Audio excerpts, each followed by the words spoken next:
get started with this video, don't forget to like this video, comment on this video, and subscribe. Like it, share it, do that, okay? Do it for me. Y'all ain't got nothing else to do on the quarantine. What up, everybody? What up, everybody? What up, everybody? It's April Dawn. What up, everybody? It's April Dawn. Everybody, let's talk about it. What's up, everybody? It's April Dawn. I look kind of crazy today, sorry y'all, but coming to you today real quick to talk to you about Little Fires Everywhere and BlackAf. Okay, so Little Fires Everywhere was amazing. I finally watched the series finale last night and it was good. If you guys don't know what that is, that's a TV show that's on Hulu. It's starring Kerry Washington and Reese Witherspoon. Reese Witherspoon is basically playing her grown-up character from the Blonde movie. So we have all these characters that are mothers, and it's kind of like the motherhood is what binds these women as characters, right? So she meets Kerry Washington's character, Mia, and she kind of brings these people into her life. Elena, her husband is Pacey. Y'all remember Pacey from Dawson's Creek? Come on, 90s people, y'all remember, okay? So Pacey from Dawson's Creek, his name is Bill, that's her husband. They have 4 kids, and they live in this town of Shaker Oaks. Then you got Mia's character, who is kind of like a transient. Her and her daughter just move all over the place, okay? So we got all those characters, we set it up. Mia comes into town and Elena invites her into her life, into her house, and the daughter, her name is Pearl, this is Mia's daughter, she starts interacting with the kids and we go through this journey. So I don't want to spoil it for you because this is not a recap or a review, I just want to talk about it. It was super good. It's very current about race, about how people are prejudiced, they have biases, and they're not necessarily racist, but they hold racist beliefs. They hold biased beliefs against people of different races and ethnicities, okay? You know, how they're so common, and you can really trick yourself into thinking, hey, I'm a nice person, I'm not racist, and have all these biased ideas and things. So some of the things that were interesting to me were the conversations at the dinner table, the black boyfriend, how he said he hate coming over here, and he finally vented to her and told her, girl, that's why I hate coming over here. And the moment of mirroring when Lexi finally saw that her mom, why your boyfriend hated coming over here? Because your mama is low-key racist, okay? She's telling you that he's probably not the type of guy you need to be with. This high school relationships, it's not that serious, you know. On the surface, it's just a non-assuming conversation, but if you look beneath the lines, you will see that she is, we ain't gonna say racist, but prejudiced, okay, towards certain groups of people. Was held in the beliefs like, if I would never give up my baby. And even some people I saw in some of the, you know, reviews that were saying, well, BB should have never gave up her baby. Now, I do think that BB shouldn't have gave up that baby and thought she was gonna get the baby back. Now, you can't just be leaving the baby and think that these good white people gonna give you the baby back, girl. That ain't gonna happen. Why doesn't it happen? Because of socioeconomic factors, okay? Because she don't have the money to fight this woman over and over and over again, okay? Because when Izzy got on the bus and she said, I'm 70 cents short to the bus driver said, oh, just sit on the floor, you're good. Okay, but when homegirl went to the store, BB went to the store, she was 70 cents short, the white man told her, get out the store, you ain't got no money. She couldn't, you don't get those same breaks when you're a person of color. Every once in a while, you might get one from another person of color, or even a white person, but it's few and far in between. And even for somebody who is a non-black person of color, they still face discrimination. And so, it was harder for her. That's why she ended up giving up the baby. But I knew she wasn't going to get the baby back, girl. Because you was in White City, USA. You was not going to get the baby back, okay? So I knew that was going to happen. The reads, the restraint. Like, you really don't like Mia's character, Kerry Washington, for a lot of the show, okay? But, in the end, we discover why she is the way she is, why she's so held up and pent up. And baby, when she read that doggone Reese down to the white meat, honey, I was here for it. I screamed like I was at a football game. Sports is not on right now. I screamed like I was at a football game. Y'all hollered, okay? That's how good it was. Oh, my God, it was everything. And at the end, I'm not going to tell y'all what happened. I want you to go watch it for yourself. Fantastic. I already told you too much, okay? Fantastic how they wrapped everything up. Now, if this is based off of a book, and I don't think we're going to have a season 2 because the source material is used up, okay? The producer said it's done. The writer of the book says she might be open to a season 2, but I kind of feel like they should just leave it like this, because once you travel over and you get TV writers to write us something that was a book, then things start to change. The show isn't as good, okay, as it used to be. Trust me, I've watched these shows lots of times, lots of different ones. Every time they go off the source material, things start getting crazy, i.e. Game of Thrones. The next thing I want to talk about is BlackAf. So I watched some of BlackAf. I haven't watched all the episodes. I think I made it like 6 or 7. And I don't hate it. Okay, I don't think it's the worst show on TV. I laughed at some points. I mean, it wasn't like it wasn't funny. I laughed. But I'm trying to figure out why they call the show BlackAf, because the majority of the characters on the show are black, I guess, but they're not really black presenting. Like, his kids don't even know if they black, okay?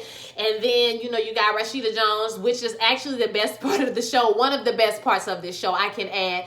Kenya Barris playing himself is not the best choice. I felt like somebody else could have gave him that. You know, I feel like the Kenan, what's his name? Us. Him, the other dude, the light-skinned dude. I felt like he probably could have did a really good job playing that part. Anthony Anderson play You Better Than You. How do that work? Okay, Anthony Anderson is an asshole on Blackish, but he's a tolerable asshole. Kenya Barris comes off as just an asshole. You know what I'm saying? Like, I can't really get with the people cursing their kids out and the kids cursing back at them, because, you know, I know a lot of people who have money and their kids don't curse at them. But maybe this is Hollywood life. You know, it's not like I have to relate to the show for it to be funny, right? I found that some of the things, I didn't really like the black splaining. Okay, they do a lot of that on Blackish, and it's okay because it's a family show. So, you know, when you with your family, you want to reach out to the white people, you know what I'm saying? And you know what I mean? And educate them.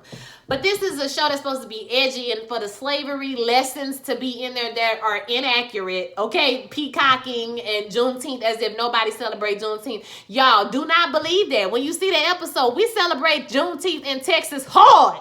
Okay? Now, I'm from Louisiana. We did not celebrate in Louisiana, but we celebrate Juneteenth.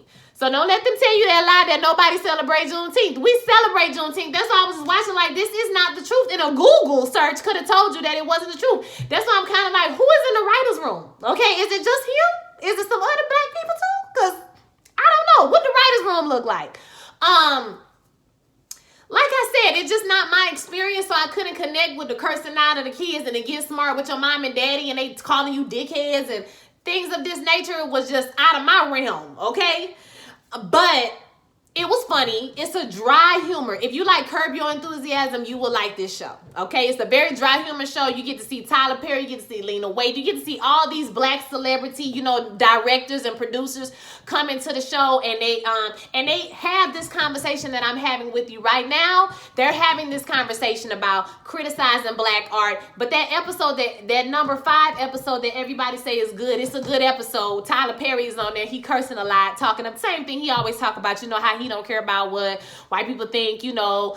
He do his music for the people. I mean, he do his movies for the people, and that's it. You know, he not worried about nobody else, and he don't care because they just don't understand. They never will. So I like that, but what I didn't like is the scene where he's in the room with the white critics and they're scared to say whatever because they're scared, you know, black people gonna get upset. But what he forgot about for me was the whole black space.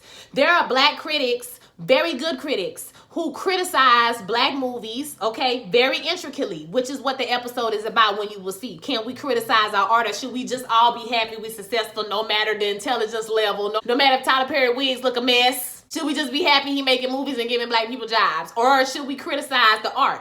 So that goes back to. But what he forgot about, in my personal opinion, is black critics. There are lots of reputable black critics, but a lot of them can't even, I mean, journalists can't even get on the red carpet. When they do, they put them off to the side. People walk by them and don't talk to them. They can't get into the white movies. They can't get those, you know, invited to those premieres for those white movies because they're not respected. Sometimes they don't even give them for the black movies, okay? And those people that's walking by them on the red carpet, sometimes the people be black people. So there's like a plethora of jokes that you could have made about the fact that there's lots of black writers and lots of critics, but it's only a handful of them that's respected enough to get into premiere to a white movie. Lots of fodder for jokes, but we got the white people being uncomfortable. They didn't know what to say, you know, the white people being uncomfortable. Then you got the black people, you know, Lena Waithe. It was funny, like it was funny if that was the point, but it was just not, if you're going to call the show Black AF, I'm expecting for you to at least bring some black people in and do something that we haven't seen. I know who Lena Waithe is, Ava DuVernay, Issa Rae, Will Packard, and that other man who did Ride Along too. He, you know, he do a lot of movies. He, them 5 people on a conference call. Like, that was great. That was wonderful. But it would have been nice if you had maybe had a black critic in the room. You know, that could have been a joke too. One black critic in a room full of white people. That also could have been a joke. But it's just like, I didn't feel like he capitalized on the Black AF angle for this. I feel like they should have just named the show something else. You know, it's based on him. It's based on his family. So I'm not tripping about the people looking phenotypically black and all of that stuff. Because that's what his family look like if you look at his family. I'm not going to police an artist and tell the artist what to make and what they should not make. But at this point, we have blackish, mixedish, grownish. You have 3 shows with the same type of dynamic, okay? 3 shows. I want somebody, you know, maybe that somebody need to be me or somebody, instead of complaining about it, right? We need to get up and do it. To make a show about affluent people that are black that don't have no proximity to whiteness. Okay, it's nothing wrong with being mixed or biracial, y'all. I don't think there's anything wrong with that, but I feel like 3 shows is enough for us to see. Y'all have issues. Y'all got a different type of issues than a fully African-American 100% person, right? Y'all got different kind of issues. You dealing with black people, you dealing with white people. You got a lot of issues going on in the biracial space. I get that. But when are we actually going to get a family that's affluent, that's not in some type of proximity to whiteness? Now, I'm not saying that Kenya Barris has to make that show. Okay, but what I am saying is I do feel like that show needs to be made, kind of like Survivor's Remorse. If anybody ever watched Survivor's Remorse, that was on Stars, it was one of my favorite shows. I loved it. It showed how one person made it out. Everybody got, you know, got money. We got money now. We got to adapt to how it is to be rich black people. You know what I'm saying? But overall, I felt like you should check it out. I'm going to recommend that you check it out because I want to see what you guys think about it. Like I said, it's a dry humor. It's very satirical. He goes out of his way to point out every microaggression that his little assistant say. It's every single thing he say that's wrong. He go out and point it. Well, why you got a sweatsuit on? I mean, you look like, well, why do you say I look like this? Well, why do you, it's that type of thing. You know what I mean? Stuff like that. And the lessons annoyed me just because they were halfway true. And if you're gonna blaxplain stuff to white people, the least you can do is be accurate, because they not gonna do nothing but giggle, and they gonna take what you say as the gospel truth when it's not. So overall, I thought it was okay. Okay, I did laugh. Some parts I laughed really hard. Okay, some parts I giggled, and some episodes I didn't laugh at all. I don't like the way these people talk to each other, because if my daddy was calling me a dickhead, and I'm telling him, go F yourself and all of this stuff, like, who does that? Do y'all know anybody who do that? Because some of the people say they know people who do this. I don't know nobody who cussed their mom and daddy out and their mom and daddy cussed them back out. Okay? Even on the episode with Tyler Perry, he was looking like, why are you talking with your child like this in the room? Like, what is wrong with y'all? Who talks like this? Okay? Even Tyler Perry was looking like, what is the tea? We don't do this. We don't do this. So, in that way, I did like the show because it was meta. The conversation I'm having with you right now, like I said, was had with all those famous people. Like, dude, you be making the same show over and over again. You like Blackish? I like it sometimes. You know what I mean? It's all right. Issa was like, I mean, it's for family. You know what I'm saying? I like a family show. Like, they were shading him right in his face. So, I appreciated the fact that he's, you know, self-aware, but this whole show is really wrapped around the white gaze, right? And what white people think about black people. And, you know, I got to explain myself because I'm so blackety black. You know, I got all these mixed kids and everything about black people. We believe that you black. You don't have to do that. You know what I mean? Like, some of the things I was just like, we're black. You don't have to say these things. We're black. We understand what you're going through. You don't have to explain to us. Your audience is not that dumb. That's why I feel like he's doing this for white people, because if you're a black person, you live in your black body every day, and you know what microaggression is. You know when somebody give you a half-ass compliment. You know this. You don't need nobody to turn around and say, guess what? You know what I mean? This is because of slavery. But like I said, it was funny. I'm not gonna act like it wasn't funny. It wasn't completely funny, but I'm kind of sarcastic. I'm very witty, and I have a dark humor, y'all. And I don't, you know what I mean? I don't always express that on here, but I be laughing at shit that you're not supposed to laugh at. So, like, to me, it was funny in some parts. So I want y'all to check that out. It's called BlackAf. It's on Netflix right now. The other show I was talking about is called Little Fires Everywhere, and it's on Hulu right now. All the episodes are up. You can watch all of both shows. So that's 2 more shows you can binge. I want to hear your thoughts about Little Fires Everywhere. Banging, banging, banging from the beginning to the end. I mean, it had me hollering at the TV. If you follow me on Instagram, I put something on my Instagram last night when I was watching it, okay? The bomb. Please watch it and get your life. BlackAf, I'm 50-50 on. I didn't hate it. I didn't love it. It's kind of a conversation piece, which I kind of like about the show, that it brings up this conversation of, you know, is the show about black people or is it just about blackness? It's kind of redundant at this point. We've seen it 2-3 times. So, you know. So I want to hear your thoughts. Don't forget to like, comment, and subscribe. Share this video with all your friends, and I will holler at y'all next time. Peace.